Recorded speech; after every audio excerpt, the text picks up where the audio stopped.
Are you ready for the weird but true news, Katie? Do you want to go? No. Do you want to go So you first or first. second? I will go first. All right. I forgot.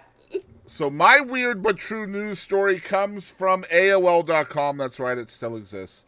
And we are talking about a long hidden family scandal in the Jamestown colony that has been revealed 400 years later by ancient DNA analysis.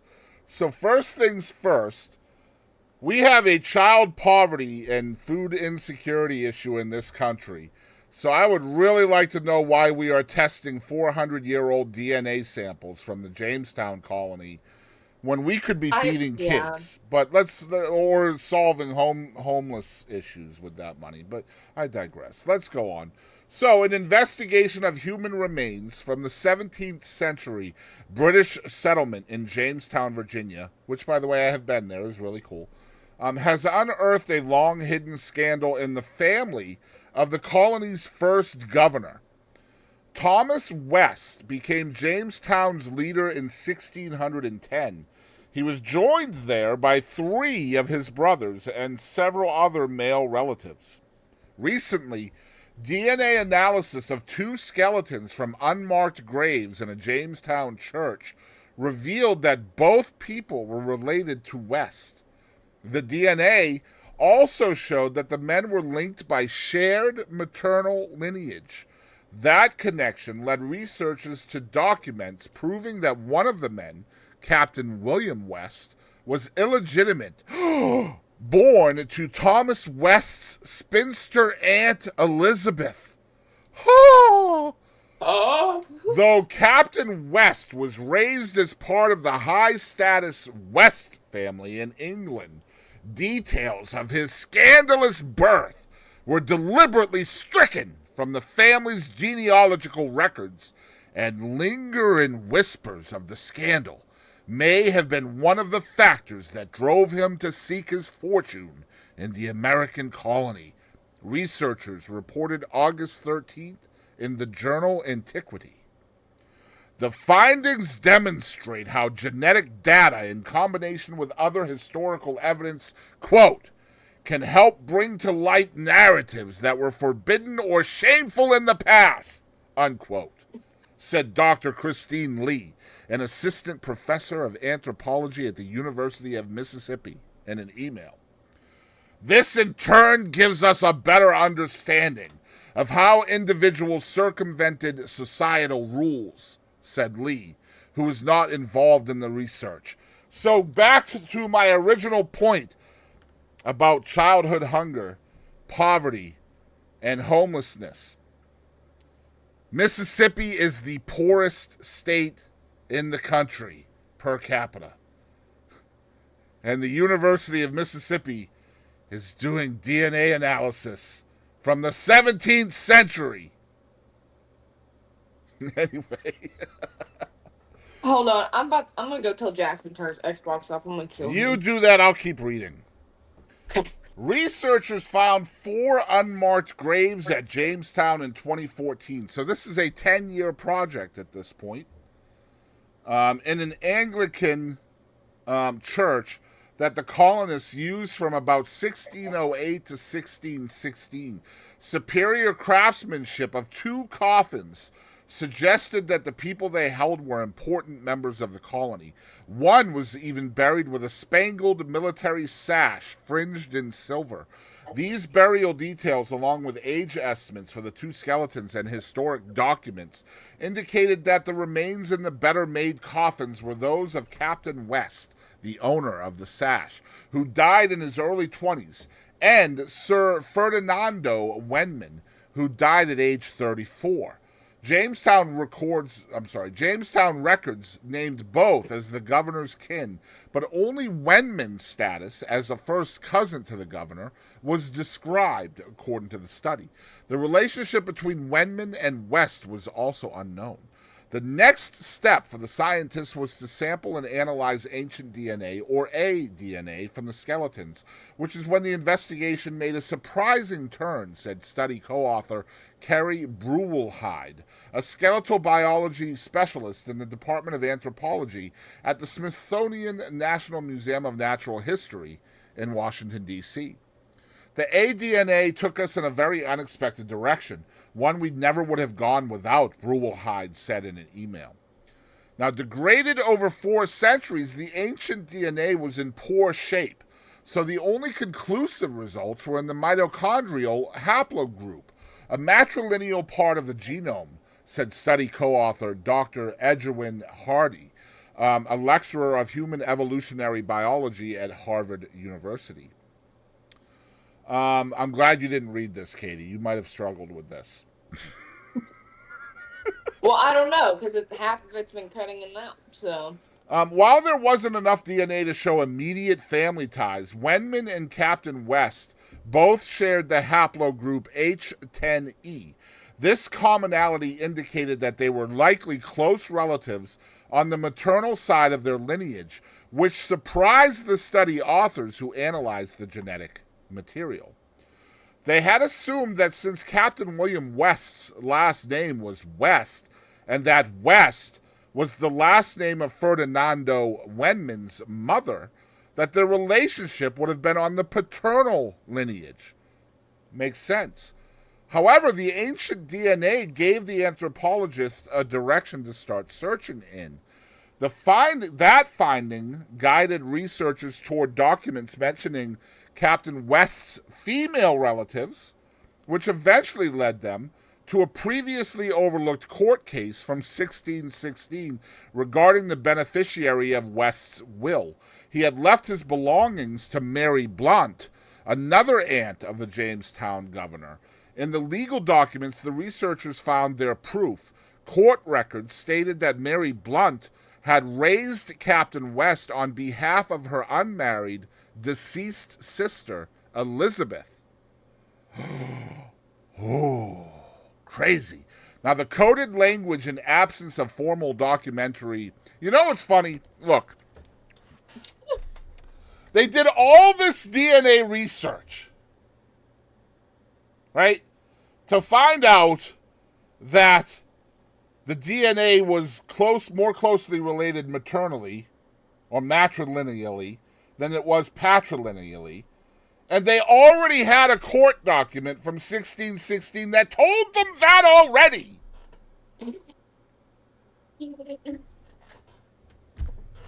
Look, we don't believe this piece of paper 500 years later, so let us check the DNA. For what purpose, bro? Like, you already know. They're already telling you what happened and who it is. Like, oh my God. Look, I am a big proponent for science and history and shit like that. I believe in that. But golly, they waste a lot of time, bro. Like, why are we even doing that? You already have court documents. It's not like somebody is like making some kind of stink about this or you know, like it happened 20 years ago and somebody's like, you know, trying to sue or something. This is 400 years ago. Yeah. Yeah. Oh my God. Absolutely crazy. Anyway, even though the ancient DNA was incomplete, it did yield enough evidence to show an unexpected relationship through their female lines. So unexpected that they have court documents telling them that this existed. Oh my God. I can't believe we found this. This is nutso. Back in the day, you had to be rich to learn how to read. Can you believe that that's sandwich bread that's stuck to the roof of my mouth? I do not. Let's test it.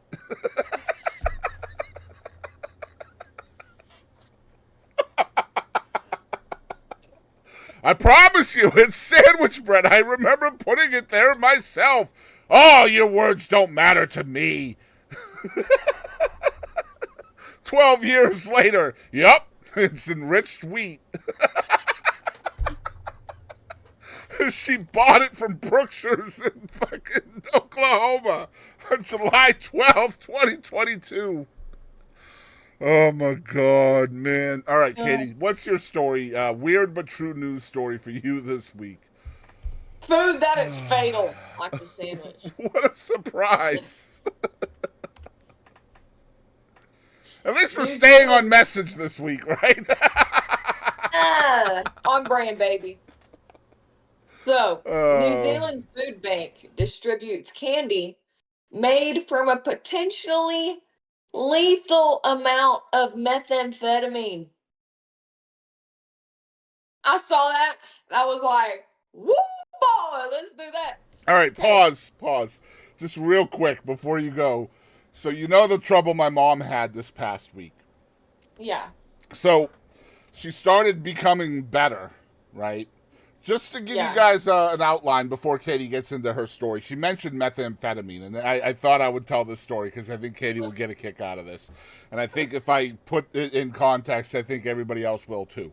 My mom started having stroke symptoms a couple of days ago. This is why I haven't been on stream a lot, you guys. That's why, okay? Because I have to be available to go pick her up from the hospital, so I haven't been streaming. But anyway, we found out that it was because of a drug interaction with something that a doctor wasn't supposed to prescribe her and did anyway. And so she started coming down from that medicine and started becoming normal probably about yesterday or so, right? So we have a family Facebook group chat with the 5 of us that live in the house. And so we're always kind of fucking with each other and everything in the group chat, right? As you will with family. And so when my mom started making sense in the group chat again, instead of like all this like hieroglyphics that she was putting out, my son Toby says to me, "Dad, you need to test her with math."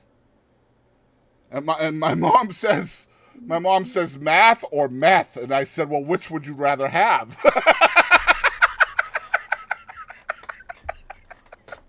And she said, and I quote, "I don't do drugs, and you know that, Chris." I said, "Well, fair enough. What's 2 plus 2 then?" I love that. I love that. Anyway, go ahead, Katie. I'm sorry for interrupting. No, I love that. My cheekbones hurt now. Okay. Anyway, New Zealand Food Bank meth. All right, let's go.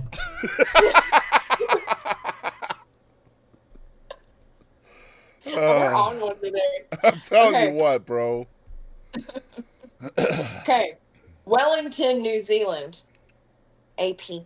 A New Zealand charity working with homeless people in Auckland. AUCK. Nope, you Auckland. got it. Yep, that's correct. Yep. Unknowingly distributing candies filled with a potentially lethal dose of methamphetamine in its food parcels after the sweets were donated by a member of the public. Auckland City, me. I'm taking fucking meth to the kids. That's when you put air quotes up. A member of the public. Oh, man. Anyway, Auckland City Mission said Wednesday that staff had started to contact up to 400 people to track down parcels that could contain the sweets, which were solid blocks of methamphetamine and close to candy. Golly. Oh, man. Man, if I was on drugs, I'd be doing that shit. Anyway, I'm like, here, guys, have some candy.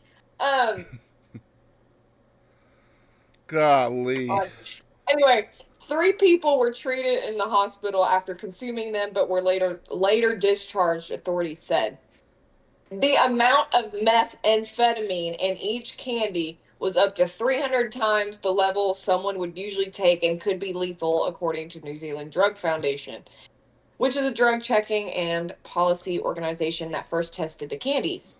Ben Burks, a foundation, I don't know how to say his last name, a foundation spokesperson said, disguising drugs as innocuous goods is a common cross-border smuggling technique, and more of the candies might have been distributed throughout New Zealand. The sweets had street value of New Zealand 100 It has a dollar sign, but I don't New Zealand dollars, I guess. Anyway, $600 per candy, which suggests that the donation by an unknown member of the public was accidental rather than deliberate attacks.